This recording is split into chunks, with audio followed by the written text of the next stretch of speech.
Hello bachcho, let's read the question. The question says that three balls are kept on a straight line on a smooth surface. The first ball is projected towards middle ball as shown. It collides with middle ball of mass m2 which then collides with m3. We want m3 to move with maximum possible velocity.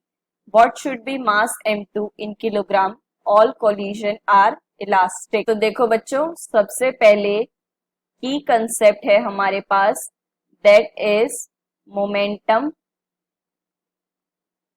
Conservation and collision. तो देखो बच्चों, यहाँ पर आपको ये given है मास m1 4 kg जो है वो v0 स्पीड से मूव हो रहा है। m2 क्या है आपके पास, जो कि रेस्ट पर है, एंड देन m3 ये भी आपका रेस्ट पर है 9 kg, राइट। अब पहले ये क्या कर रहा है, मिडल बॉल m2 से कोलाइड करता है, देन m3 से कोलाइड करता है, और m3 मैक्सिमम पॉसिबिलिटी से जाए तो m2 कितना होगा, और कोलिजन क्या है, इलास्टिक। सो दैट इज, हम कंजर्वेशन लगाएंगे तो v2 आपके पास कितना आएगा, दैट इज, अब ये मास ये वाला कितना बन जाएगा आपके पास, that is m2 minus m1 divided by m1 plus m2 and then u2 plus 2 m1 u1 divided by m1 plus m2।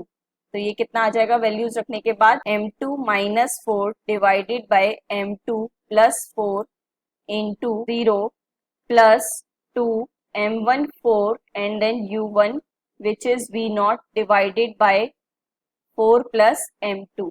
तो ये कितना आ गया आपके पास v2, that is 8 v0 divided by 4 plus m2। अब देखो आफ्टर कोलिजन तब क्या होगा, हमारे पास जो मैक्सिमम होगी वो v2 के अकॉर्डिंग जाएगी।